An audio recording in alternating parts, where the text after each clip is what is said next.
Washington has conceded that tens of thousands of American troops deployed across West Asia are sitting squarely inside Iran's strike range. And this is not a warning from Tehran. This is America acknowledging its own vulnerability.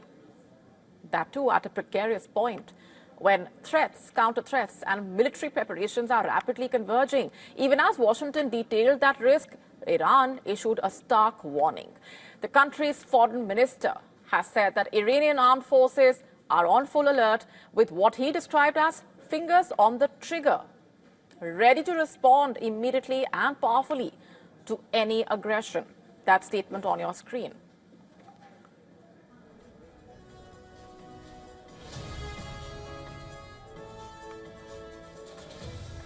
At the same time, he said that diplomacy remains possible and did not rule out a new nuclear agreement. In fact, the advisor to Iran's supreme leader, meanwhile, in a post on X said that any military action from America, from any origin and at any level, will be considered the start of war, and its response will be immediate, all out, and unprecedented. While Iran's army chief, in a statement, revealed that the country has added 1,000 new drones meant for destruction of specific fixed and moving targets at sea, in the air, and on land, further vowing crushing response against any aggressors. And amid the growing U.S. naval presence, Iran has deployed its own drone carrier, the Shahid Bagheri, into the Persian Gulf, near the strategically vital Strait of Hormuz. So the message from Tehran is quite clear. Iran is prepared for war. And in that backdrop, the U.S. Secretary of State has told the Congress that between 30,000 and 40,000 American troops are stationed across 8 or 9 military facilities in West Asia. Let's play out his statement for you. Here's the baseline I want to set for everybody. The baseline is this. We have 30 to 40,000 American troops stationed across 8 or 9 facilities in that region. All are within the reach. And the U.S. has increased its military presence in the region, Rubio describing it as a necessary defensive posture to protect American personnel if Iran chooses to strike. So where are these forces located exactly, and what could Iran hit? Let's break this down for you. In Iraq, U.S. troops operate from the Ain al-Assad air base and facilities near Erbil. Kuwait hosts major U.S. positions at Camp Arifjan and Ali al-Salem air base. Bahrain houses the headquarters of the U.S. Navy's 5th Fleet. Qatar is home to the Al Udeid air base, one of the largest U.S. military bases in the region, in fact. In Saudi Arabia, meanwhile, American forces support air defense and logistics missions. In Jordan, U.S. troops operate from bases supporting regional operations. And keeping the geography in mind, could Iran use the Fateh 110 or Zolfagar short-range ballistic missiles against the U.S. base in Qatar? Could Shahid drones target bases in Iraq? Could the U.S. 5th Fleet headquarters in Bahrain face missile or drone strikes launched directly by Iran or through allied militias? U.S. officials argue that their reinforced posture is meant to deter such scenarios and, if necessary, stop attacks before they happen. But simultaneously, there is also sharper rhetoric unfolding from Washington. On the same day as the congressional testimony, U.S. President Donald Trump, in a post on social media, demanded that Iran abandon any pursuit of nuclear weapons, warning of consequences far worse than past strikes. And he pointed to the readiness of U.S. Navy carrier strike group in the region, underscoring that military force remains an active option. But American naval experts have warned that the U.S. carrier fleet in West Asia is spread too thinly, especially amid reports that USS George H.W. Bush carrier could also be deployed to the Mediterranean. And Trump is also reportedly considering a range of actions against Iran. According to a Reuters report citing multiple U.S. officials, Trump is exploring options that could weaken the Iranian regime. And this comes in the aftermath of the harsh crackdown that crushed nationwide protests earlier this month. Sources to Reuters saying the White House examined targeted strikes on military commanders and state institutions blamed by Washington for the violence.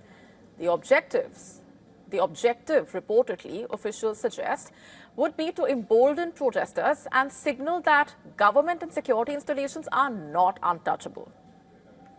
One U.S. official reportedly said the discussions also include the possibility of a far more extensive military strike designed to have long-term consequences. Such action could target Iran's ballistic missile capabilities, which threaten U.S. allies in West Asia or its nuclear enrichment infrastructure, reportedly. Another official cautioned that Trump has not taken a final call and that all options, including military action, remain under review, reportedly. So at this point, as of now, no final decision has been made, reportedly, on the path forward. But then one thing stands out right now, officially acknowledged by Washington itself. American troops across West Asia are already within Iran's reach, and any misstep could turn that exposure into a crisis with far-reaching consequences beyond West Asia.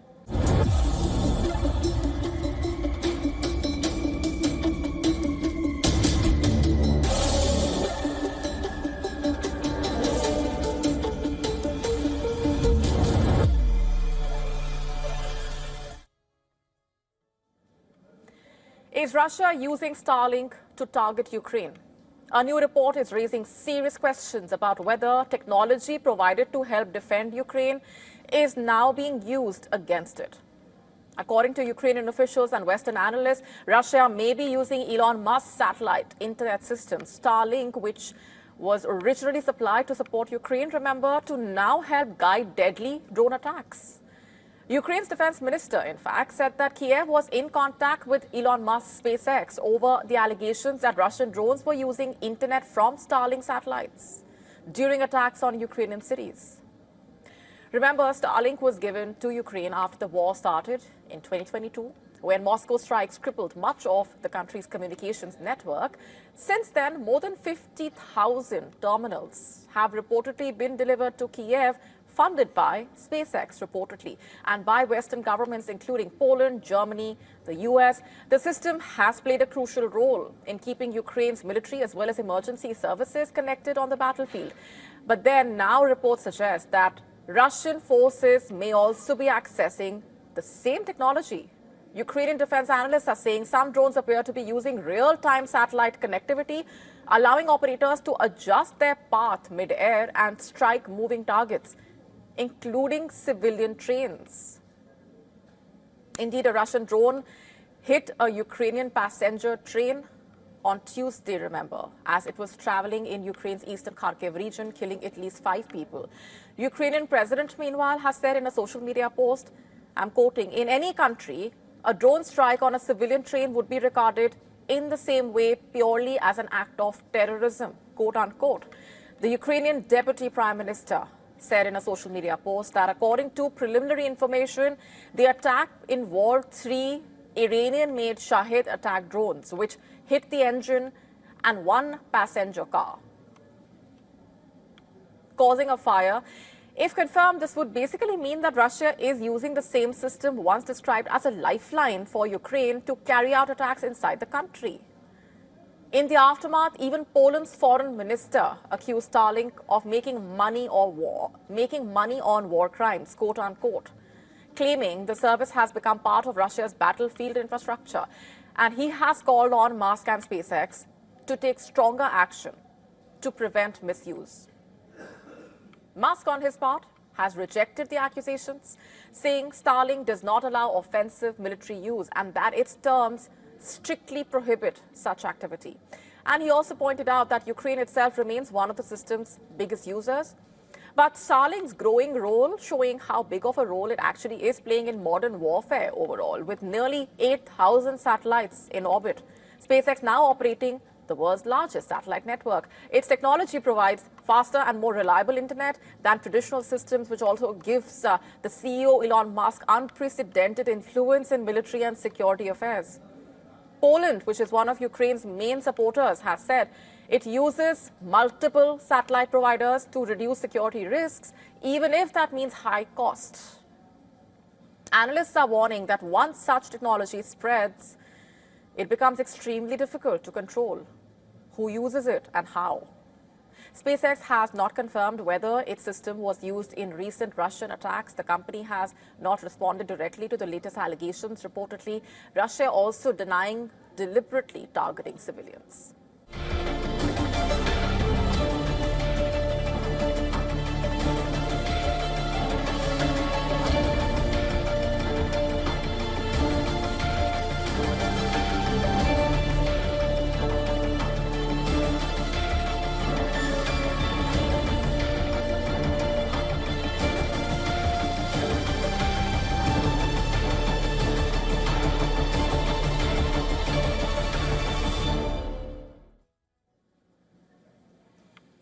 Is gold going to hit $6,000 soon? That's the big question investors around the world are asking at this point as gold prices surge to record levels, driven by the rising global tensions and growing uncertainty about where the world economy is really headed.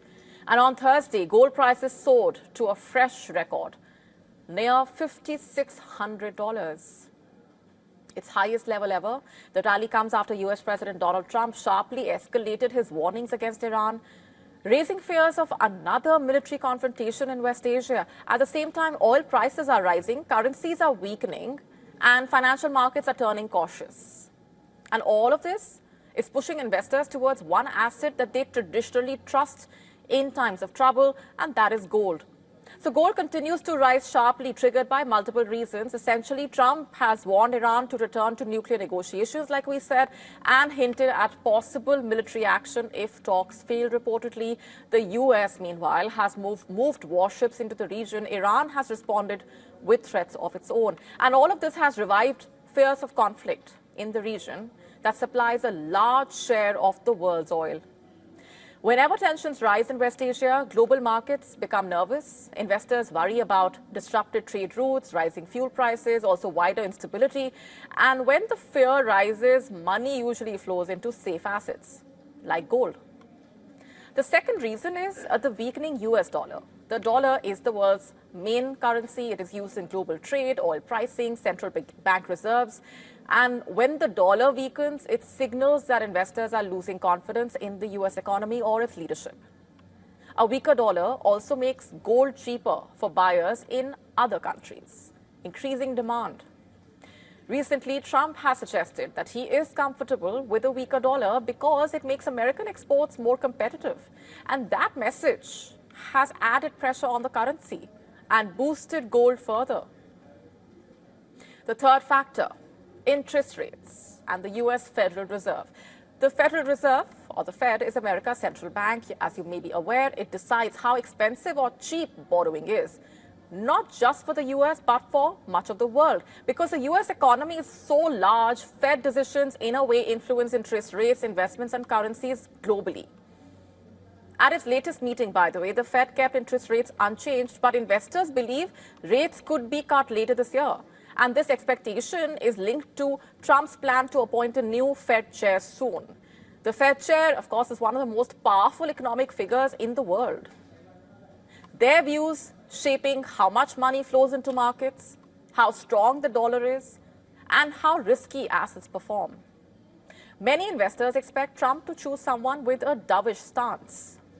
But what does that mean, really? A dovish central banker prefers lower interest rates and easier money policies. They focus more on supporting growth and jobs, even if inflation rises. The opposite is a hawkish official, basically someone who keeps the rates high to fight inflation. If a dovish chair takes charge, interest rates are more likely to fall. And when rates fall, gold becomes more attractive.